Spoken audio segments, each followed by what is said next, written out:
Chandigarh news express में आप सभी का स्वागत है और अब खबरें विस्तार से। कहानी शुरू करने से पहले जीरो टॉलरेंस वाली केंद्र की सरकार के मुखिया नरेंद्र मोदी जी, सबसे पहले आपको नमस्कार। आपके कला संस्कृति केंद्रीय मंत्रालय को नमस्कार। आपके चंडीगढ़ के प्रशासन को नमस्कार।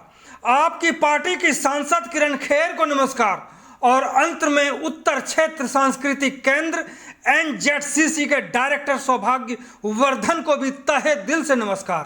कहानी अब और यहाँ से शुरू होती है कि जब कलाओं को पुनर्जीवित करने और इसके प्रचार प्रसार के लिए अरबों की संपत्ति, करीब 15 एकड़ जमीन लुप्त होने के कगार पर पहुंच चुके कलाओं को बचाने के लिए NZCC को दे दी गई, तब उत्तर भारत में रहने वाले किसी ने यह सोचा भी नहीं होगा कि NZCC के तहत आने वाला कलाग्राम का एकदम से बेड़ा गर्क हो जाएगा। उन सैकड़ों कलाकारों ने भी कभी नहीं सोचा होगा कि पत्थर दिल वालों के बीच पत्थरों की दर्जनों कलाकृतियां इस प्रकार धूल चाटती हुई आपातकालीन हालत में पहुंच जाएगी जहां ग्लूकोज चढ़ाने की जरूरत पड़ जाएगी और कलाग्राम खंडहर हो जाएगा। कलाकारों की कला उभारने और लुप्त हो चुकी कला को पुनर्जीवित करने, प्रचार प्रसार करने की बजाय इस कदर धूल धूसरित होकर रह जाएगी। किसी ने यह भी नहीं सोचा होगा कि बदतर प्रबंधन के कारण उत्तर भारत के हजारों कलाकार इस कलाग्राम का रास्ता ही भूल जाएंगे। इस बीच यह भी बड़ा दुर्भाग्य है कि NZCC का डायरेक्टर सौभाग्य है। शहर एवं इसके आसपास रह रहे काफी संख्या में कला प्रेमी ऐसा ही कुछ मान रहे हैं। यहाँ यह बता दें कि NZCC के डायरेक्टर सौभाग्य वर्धन है। इनके कार्यकाल में कला का ही नहीं बल्कि कलाग्राम का ऐसा बेड़ा गर्क हुआ कि आज कलाग्राम का नाम लेने से भी कलाकार हिचकने लगे हैं।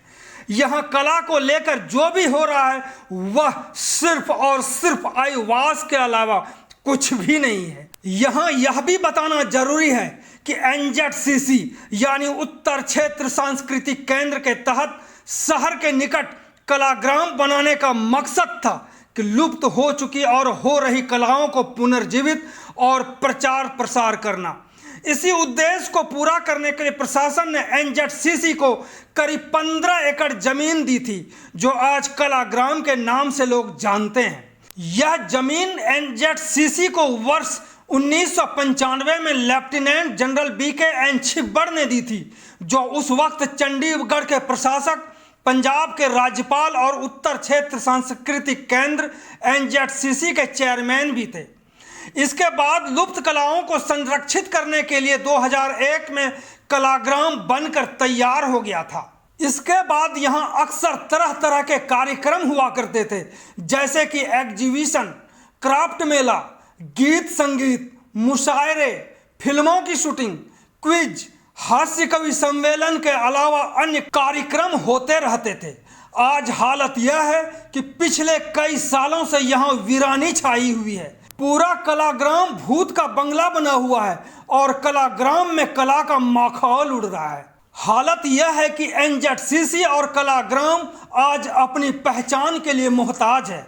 इसका अंदाजा आप इससे लगा सकते हैं कि पहले कलाग्राम में कार्यक्रमों की झड़ी सी लगी रहती थी। शहर के अलावा अन्य राज्यों जैसे हरियाणा, पंजाब, उत्तर प्रदेश, जम्मू कश्मीर, हिमाचल और UT चंडीगढ़ के लोग टिकट खरीदकर कार्यक्रम देखने कलाग्राम आते थे। आज कलाग्राम की स्थिति ऐसी हो गई है कि लोग बुलाने पर भी यहाँ नहीं आना चाहते, क्योंकि पिछले कुछ सालों में यहाँ करीब करीब सब कुछ चौपट सा हो गया है। जानकार बताते हैं कि एक समय था जब गर्मियों में शाम को और ठंडी में दिन के समय कला प्रेमियों, सैलानियों की भीड़ लगी रहती थी। कई राज्यों के कला प्रेमियों के लिए यहाँ होने वाले कार्यक्रमों जैसे एग्जीबिशन, क्राफ्ट मेला, गीत संगीत, मुशायरे, फिल्मों की शूटिंग, डांसिंग, क्विज, हास्य कवि सम्मेलन आकर्षण का केंद्र बना रहता था। अब स्थिति यह है कि पिछले कुछ सालों में कलाग्राम का रंग बदरंग हो चुका है, अपनी पहचान पूरी तरह से खो चुकी है। सदा चमकने वाला कलाग्राम खंडहर हो चुका है। हालत यह है कि कलाग्राम में पत्थरों की कलाकृतियां बेजान पड़ी है। बेजान पड़ी दर्जनों कलाकृतियां इस कदर खड़ी पड़ी और अड़ी दिख रही है जैसे कि इन्हें आपातकालीन सेवाओं की जरूरत पड़ गई है। हैरानी की बात है कि इन पत्थरों की कलाकृतियों को बनाने वाले कलाकारों का भी नाम कई कलाकृतियों से गायब हो चुका है। बड़ी हैरानी की बात है कि कलाग्राम में उग आए घासों को कटवाने की बजाय उसे जलाने का काम किया गया, जिसका नज़ारा आपके सामने मौजूद है। एक तरफ प्रशासन प्रदूषण को रोकने के लिए तरह तरह का कदम उठा रहा है, वहीं कलाग्राम परिसर में उगाए लंबे लंबे घासों को जलाकर प्रदूषण फैलाने में भी सहयोग करने का काम किया जा रहा है। घासों को हटाने या कटवाने का भी काम तब हुआ जब स्थानीय प्रिंट मीडिया ने इस मुद्दे को गंभीरता से और प्रमुखता से प्रकाशित किया। अब तो स्थिति यह बन गई है कि कलाग्राम में कार्यक्रम किए जाने के बजाय शहर के बीच बने ऑडिटोरियमों में कला बिखेरने और बचाने के नाम पर बेवजह की जद्दोजहद चल रही है। कुल मिलाकर कहने का मतलब यह है कि अब तो कलाग्राम की हालत यह है कि यहाँ कला को कला की देवी माता सरस्वती भी नहीं बचा सकती।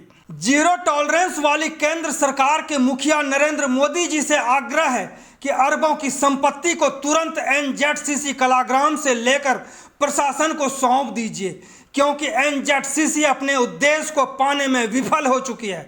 प्रशासन से भी आग्रह है कि फेल हो चुकी एनजेडसीसी कलाग्राम के बारे में गंभीरता से सोचें, क्योंकि आज यह यक्ष प्रश्न है, आप ही कलाग्राम बचा सकते हैं। तो यह थी एनजेडसीसी कलाग्राम की सच्ची कहानी एपिसोड नंबर 1। इसकी अगली कड़ी को लेकर हम जल्द ही आप लोगों के बीच में लौटेंगे। तो यह थी प्रस्तुति राज सिंह की। चंडीगढ़ न्यूज एक्सप्रेस के साथ बने रहने के लिए आप सभी का बहुत बहुत धन्यवाद।